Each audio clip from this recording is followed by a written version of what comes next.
Bem-vindos ao Banho de Estrogênio. Se vocês já estão acostumados a acompanhar a gente aqui, vocês sabem que o nosso tema do momento é anestesista. Como é que a gente faz analgesia de parto? Quais são os tipos de analgesia que existem? Qual a diferença da analgesia para anestesia? Se vocês não fazem a menor ideia de nada disso, significa que vocês não viram os meus 2 últimos vídeos. É só voltar lá que vocês vão ver, tá tudo explicadinho. E se não entendeu alguma coisa, vocês já sabem, é só deixar nos comentários. Só que o tema de hoje é um tema daqueles bem polêmicos. Aquele que dá briga até dentro de casa. Briga de marido e mulher. A gente vai falar um pouquinho sobre o jejum no trabalho de parto. Eu não vou entrar no mérito do jejum para cesariana, porque cesariana é uma cirurgia, falando da paciente de uma cirurgia eletiva, tá? A paciente que opta por fazer uma cesariana e agenda com o próprio médico e vai para o hospital sabendo que vai se submeter a uma cirurgia, essa paciente indiscutivelmente vai fazer jejum. A gente precisa desse jejum para essa mulher. Mas e a mulher do trabalho de parto? E aquela paciente que vai passar por horas de um processo super cansativo, super extenuante, e que a gente nunca sabe quando vai começar, quando vai terminar e se em algum momento vai virar cesariana. Essa mulher também vai ficar todo esse tempo em jejum ou não? Eis a questão. E o Rodrigo tá aí pra gente discutir, literalmente, um pouco sobre isso. Vamos lá. Fala aí, Rodrigo. Pra quem não viu os vídeos, esse é o Rodrigo Cabral, anestesista da minha equipe. Tá bom. Então, vamos lá. Essa discussão é em casa, no hospital, em congresso de anestesia. Essa discussão de jejum é polêmica, tá? Nem os anestesistas chegam em conclusão em si. Mas, vamos lá. Questão, nós temos 2 orientações grandes que entram em choque uma com a outra. Qual é? O Ministério da Saúde diz que grávida em trabalho de parto tem que se alimentar. Ponto. Não diz o que, nem com que tempo, antes ou durante ou depois. Ele não pontua exatamente essa questão. A Academia Americana de Anestesia, né, o ASA, que a gente fala, ela é bem explícita quanto a isso. A gestante deve se alimentar durante o trabalho de parto, porém, deve privilegiar líquidos, porque líquidos geralmente são de rápida absorção, então a gente abrevia o jejum dessa paciente, um jejum teórico, para 2 horas. Caso, uma vez ela ingerindo agora, daqui a 2 horas depois, em teoria, não haveria mais nada dentro do estômago da paciente.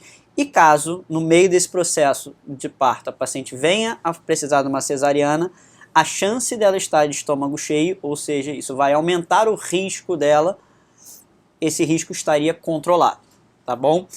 Existe uma questão que até os anestesistas nunca entram muito nessa discussão. Grávida é sempre estômago cheio ou grávida em trabalho de parto é sempre estômago cheio? Então, se a paciente previamente já está em trabalho de parto, ela teria sempre um estômago cheio.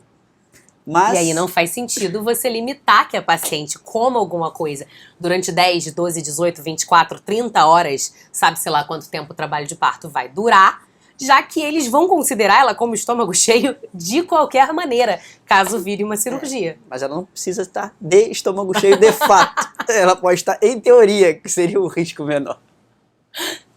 Vamos lá, vamos trazer a discussão para vocês, simplificar um pouco isso e por que isso é tão debatido, tá? Entre anestesistas, com anestesistas mesmo, já é uma briga dentre eles mesmos, e dos obstetras com os anestesistas.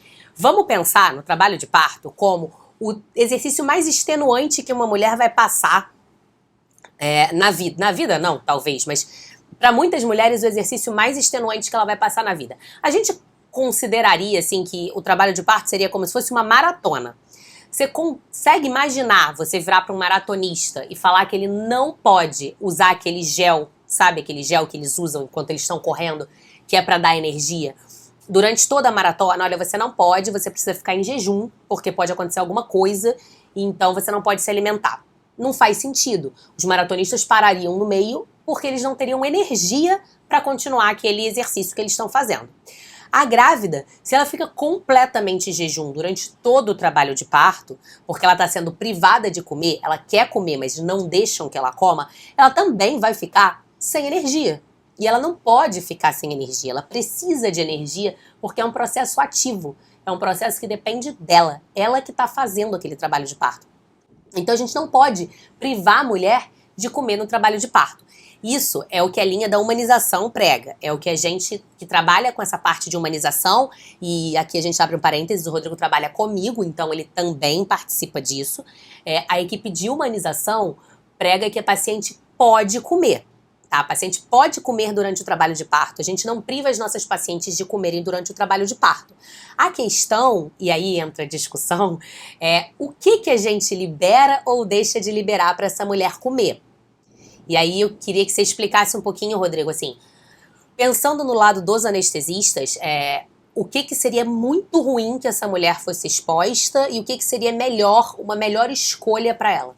Assim, as grávidas, muitas vezes, quando estão naquele processo de dor, elas nem têm vontade de comer. Tá? Isso é muito comum. Mas a gente sabe que tem pessoas que gostam de comer em qualquer situação, até no trabalho de parto.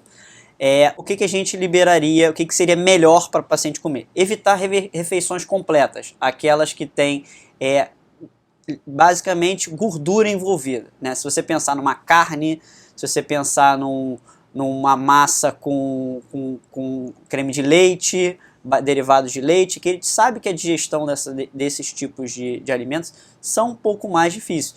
Hoje em dia a gente tem, modernamente falando, acesso a várias coisas líquidas que têm alto valor calórico, que conseguem uma absorção mais rápida. Esse tipo de coisa seria melhor. A gente sabe que nem todos têm acesso.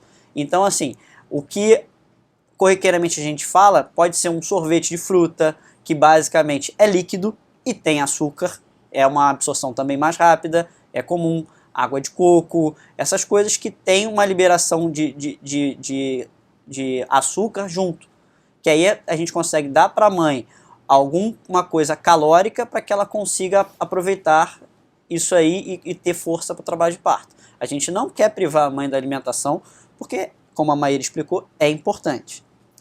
E se a paciente não tem acesso a essas coisas, ou se a paciente tem desejo no meio do trabalho de parto, tem vontade de comer uma coisa sólida, o que seria a melhor escolha para ela?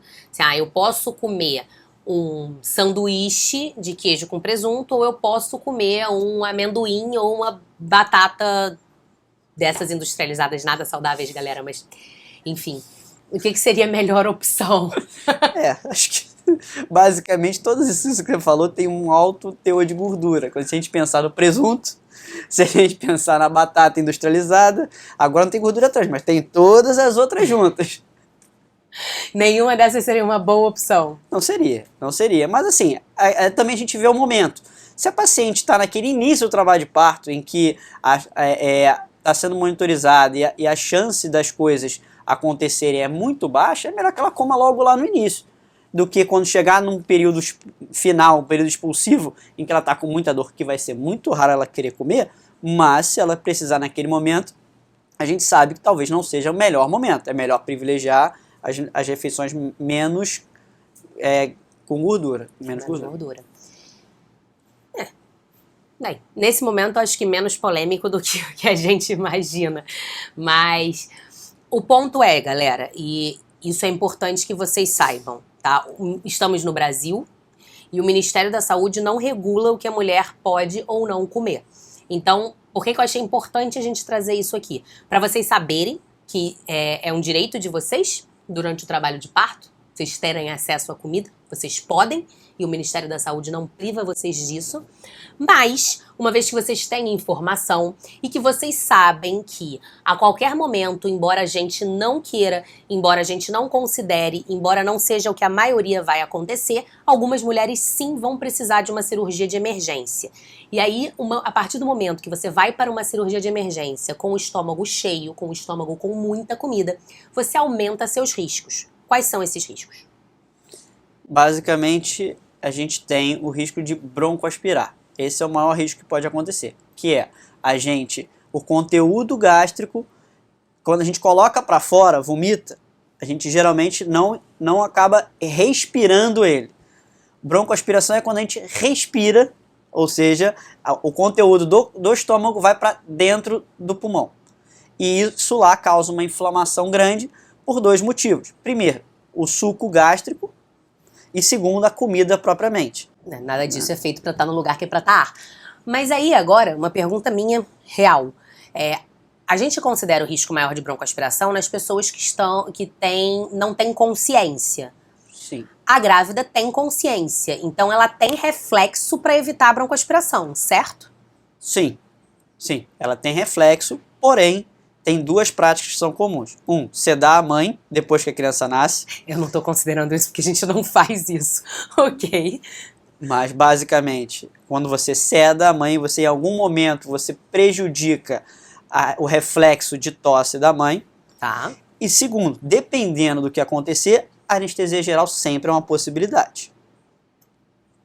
Aí a gente já tá falando da exceção, da exceção, da exceção. Sim, estamos. Só pra deixar claro, gente, assim, né, tipo, não coma, passe 30 horas do seu trabalho de parto sem comer nada, porque você pode ser o 0,1%. É mais ou menos isso. Eu não sei nem se é 0,1%. Talvez é menos do que Talvez isso. seja menos. Eu né? não tenho números agora de cabeça nem eu. para Eu tô falar só sobre isso. tentando mostrar pra vocês que é um risco ínfimo. Então, assim, quando a gente traz para a linha da humanização, não faz sentido privar a maioria das mulheres de um trabalho de parto mais tranquilo e mais ativo e mais aceitando as escolhas dela por conta de um risco que tende a zero, tá? É basicamente por aí.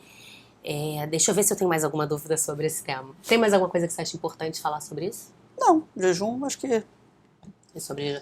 E o jejum para cesárea, a gente falou que nem ia falar, mas só para as pessoas já terem um pouco de noção de que como funciona um pouquinho, são basicamente 8 horas para sólido, 4 horas para líquidos. Na verdade, é aquela discussão. Os anestesistas não chegam em nenhuma conclusão contra isso. Eu sabia que a resposta ia ser essa. Existe uma parte que fala que grávida a termo, ou seja, no fim de gestação, por conta da progesterona, lá dos vídeos, você assiste os vídeos dela da progesterona. E você tem um esvaziamento gástrico lentificado. E aí você poderia considerar sempre a grávida a termo no final da gestação, estômago cheio. Então, para pessoas de estômago cheio, teoricamente, 8 horas de jejum, independente de o que ela vai comer. Tá? Se você não considerar a grávida a termo um estômago cheio, você poderia adotar o jejum abreviado. O que é? Seriam 8 horas para refeições completas, 4 horas para líquidos de um modo não claros e 2 horas de líquido claro. Líquido claro é tudo que não tem resíduo. Sabe como eu explico no consultório para os pacientes? Líquido claro é tudo que você coloca contra a luz e você consegue ver a luz por ela. Tenta botar um iogurte na luz. Você não vai ver, porque o iogurte absorve aquela luz. Agora coloca Coca-Cola ou café, que são escuros. Você pensa, não é líquido claro. É líquido claro, porque na verdade quando você bota contra a luz eles são transparentes. É uma boa explicação. É uma boa explicação. Viu? Eu pensei que ela fosse escorregar nessa aí. Porque eu ia falar, café é líquido claro. Mas não deve consumir café, tá? Não deve consumir café. A questão é outra. Minha única explicação é sobre o ser ou não um líquido claro. Gostou dessa, sim, né? Agora você vai usar isso com seus pacientes que não foram os meus. Bem, gente. Não sei. Por hoje é só. Se vocês gostaram do vídeo, curte. Se vocês ainda não se inscreveram no canal, se inscrevam aqui no canal. Se vocês ainda não foram no Instagram, @doutora Maíra Della Rocque. Lá eu tô sempre falando, tem sempre caixinha de pergunta para tirar as dúvidas. E se vocês estão sempre acostumados a estar por aqui pelo YouTube, já sabe que eu respondo rápido pra caramba os comentários. Então deixa aqui nos comentários se ficou alguma dúvida. Conta pra gente como foi a sua experiência de trabalho de parto. Deixaram você comer? Tiraram de você esse privilégio? Conta pra gente como foi, pra gente entender e pra mostrar pras outras pessoas que estão chegando por aqui pra buscar informação como é a realidade no Brasil. Infelizmente, não é o que a gente gostaria. Um beijo e até semana que vem.